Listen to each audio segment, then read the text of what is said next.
ማንቸስተር ዩናይትድ እንግዲህ ቅዳሜ ዕለት 1 ሰዓት ተኩል ሲል የምዕራብ ለንደኑ ክለብ ቼልሲ የሚገጥም ይሆናል። ማንቸስተር ዩናይትዶች ወደ ኦልትራፎርድ በመመለስ እንግዲህ የኢንዞ ማሬስካውን ቼልሲ የሚገጥሙ ይሆናል።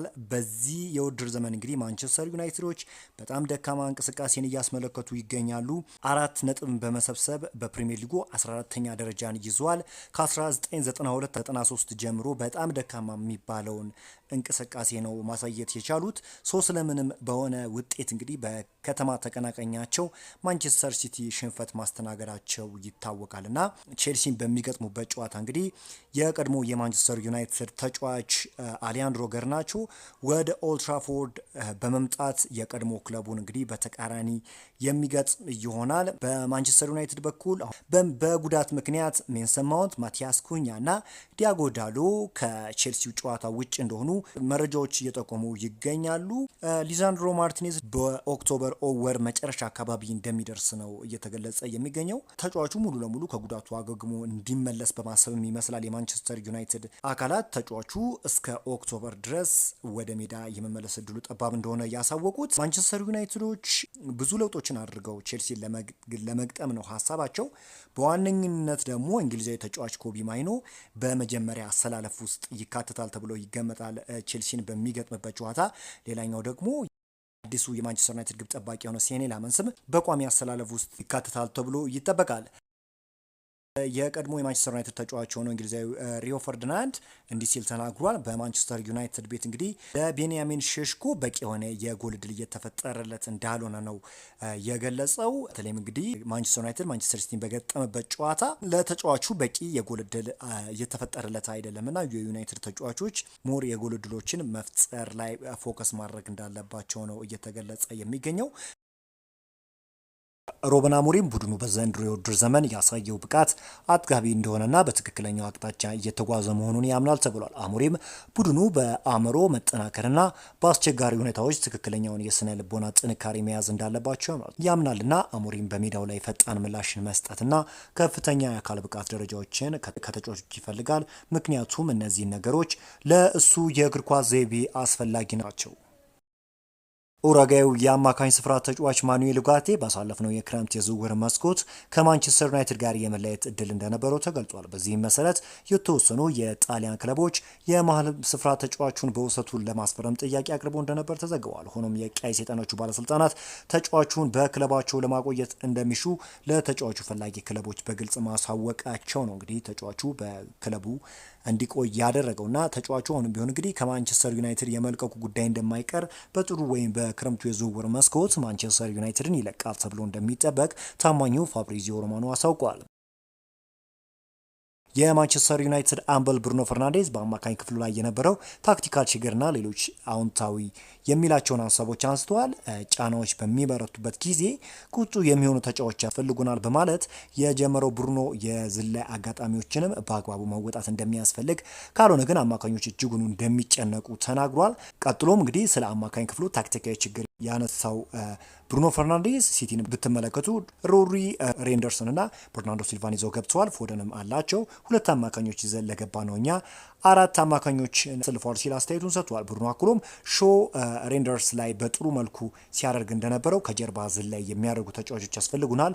ከአርሰናል ጋር ባደረግነው ጨዋታ ይህንኑ በማድረጋችን ክፍተት ማግኘት አልቻሉ ነበር ሲል ፖርቹጋላዊ ተጫዋች ብሩኖ ፈርናንዴዝ ተናግረዋል። የሃሪ ማጉዌር ውል በክረምት የሚጠናቀቅ ሲሆን ተጫዋቹ በማንቸስተር ዩናይትድ ቤት የመቀጠል ፍላጎት እንዳለው ተገልጿል።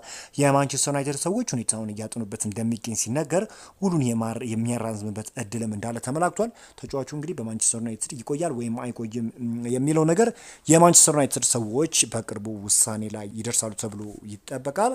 ሃሪ ማጉዌር እንግዲህ በማንቸስተር ዩናይትድ ቤት ጥሩ የሚባል እንቅስቃሴን ከሚያሳዩ ተጫዋቾች ውስጥ እንደሆነ ይታወቃል።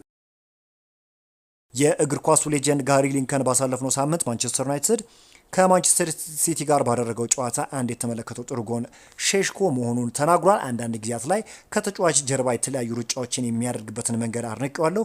ሼሽኮ ሩጫዎች ላይም ሆነ የአንድ ለአንድ ግንኙነቶች ላይ በጣም ደፋር ነውና ጥሩ እንቅስቃሴ አስመልክቶናል። ለሼሽኮ በትንሹ አዝኛለሁ፣ ምክንያቱም ኳሱ ወደ እርሱ እየተላከ አይደለምና ከመሀል ሜዳው በቂ የሚባል አገልግሎትን እያገኘ አይደለም ሲል ነው የተናገረው።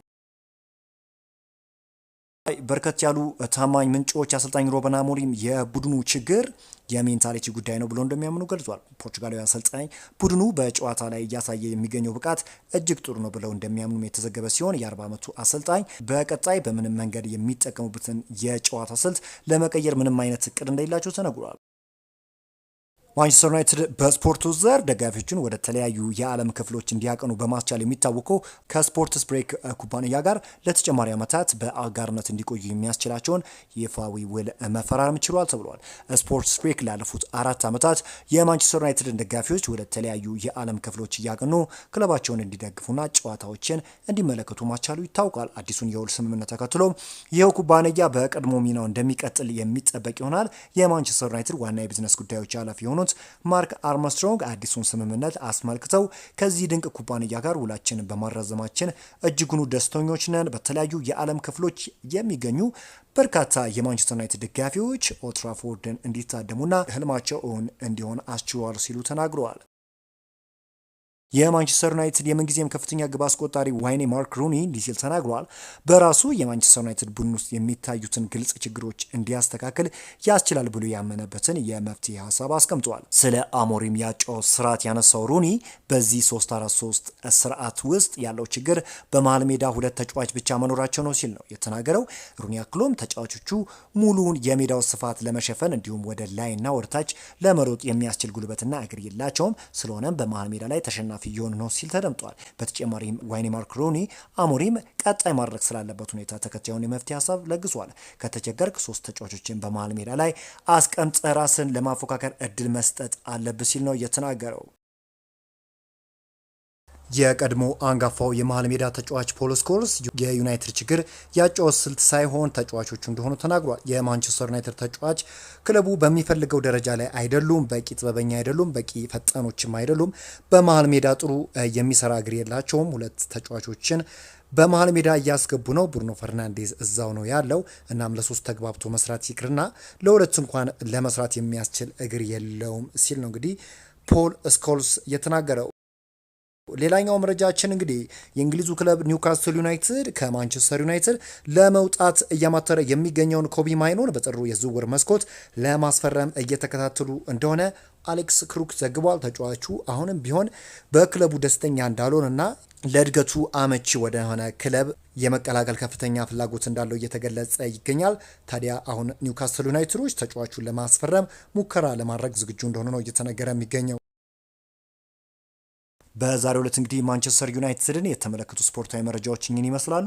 በአዳዲስ ስፖርታዊ መረጃዎች እስክንገናኝ ድረስ መልካም ሁሉ ተመኘው።